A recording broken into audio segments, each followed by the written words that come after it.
Live wire, we're live. This here the spot. Ladies and Because Tucky says here to talk supposed to set up shop here. Here to debate. Yeah, this is it. To bet on. Set up anywhere inside where we got the white flags. The classics, man. The most cursed fight in MMA history. Khabib versus Tony Ferguson. Guys, this may be the end of Khabib's career, man. He's not talking about fighting anybody else. Maybe he's playing cat and mouse with the UFC. It's looking like a swan song story, man. Maybe the bear will fall to Al Kakui, man. The more I watch Tony Ferguson's early fights, the more I realize that he's built to take on Khabib. See, Khabib plateaus simply because he wrestles so much in his fights, right? Tony doesn't plateau. He just keeps ascending when it comes to his cardio, when it comes to his pace. He starts at a certain pace and then keeps ascending upwards. That is a recipe for disaster for the ego. I don't know who to bet on here, ladies and gentlemen. I really don't. My heart is saying Tony. My head is saying Khabib. I'm going to leave it to you all, ladies and gents. On to the next topic. Let's talk a little boxing. Errol Spence. Errol the Truth Spence versus Shawn Showtime Porter. This is a tough one, ladies and gents, because I'm a Porter fan. I think his performance against Adrian Broner was a little bit, how do I say this? I think they didn't give him enough credit for that, man. That was just a fire spectacle, and people like underestimating Adrian Broner. Maybe it's because he's had a lot of tough fights, his antics outside of the ring, trying to copy Mayweather, so on and so forth. The dude can fight, man. He can crack, definitely. But Spence is a different animal, man. You saw what he did to Mickey Garcia. 12 rounds of complete domination. Mickey Garcia didn't even have a moment in those fights. And we all know what a beast Mickey Garcia is. I wasn't all the way impressed with that, simply because Mickey Garcia isn't that big. And it was clearly visible when they fought, man. Spence was just longer, larger.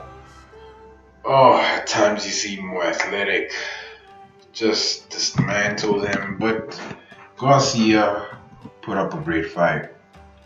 And now on to the last fight of the night, which is Stipe versus DC3 for the undisputed heavyweight king.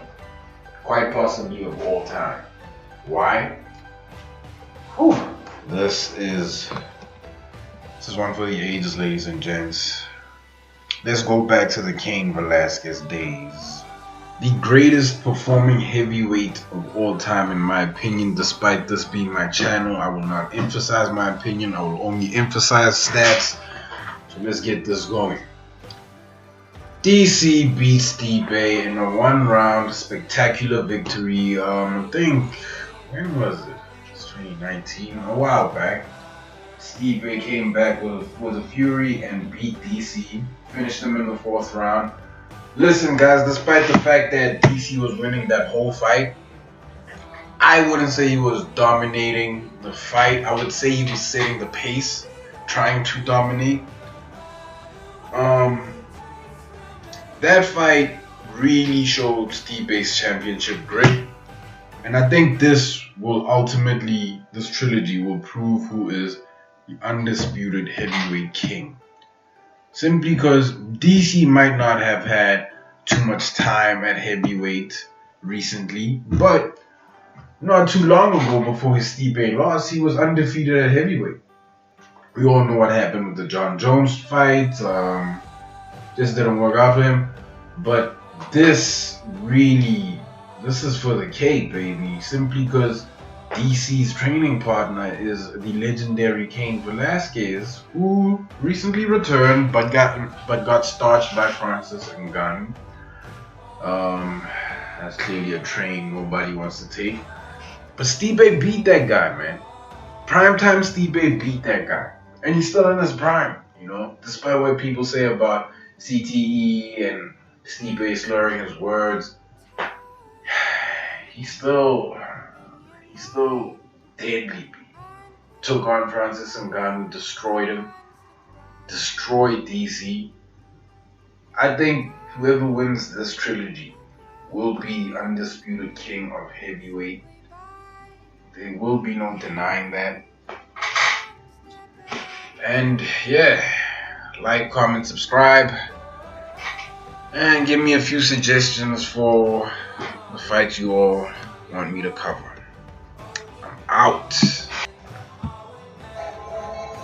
And I peep you, and I lost respect for you when you say you about this culture, this music, cause you ain't.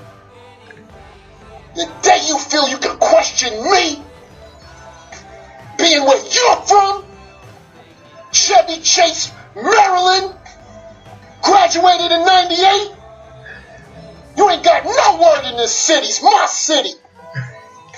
Any of you radio personalities think you want smoke? Call me Mr. Chimney. I want smoke.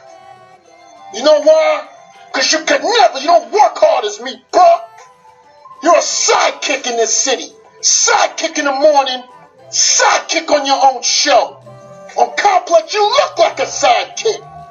Tell Complex to cut me a check tomorrow, because I made you mad tonight. I'm going to get you some numbers that show is trash on Complex. You're about the culture, but you bring up that ding-dong chick to interview. Who you think, we stupid? You think I'm stupid?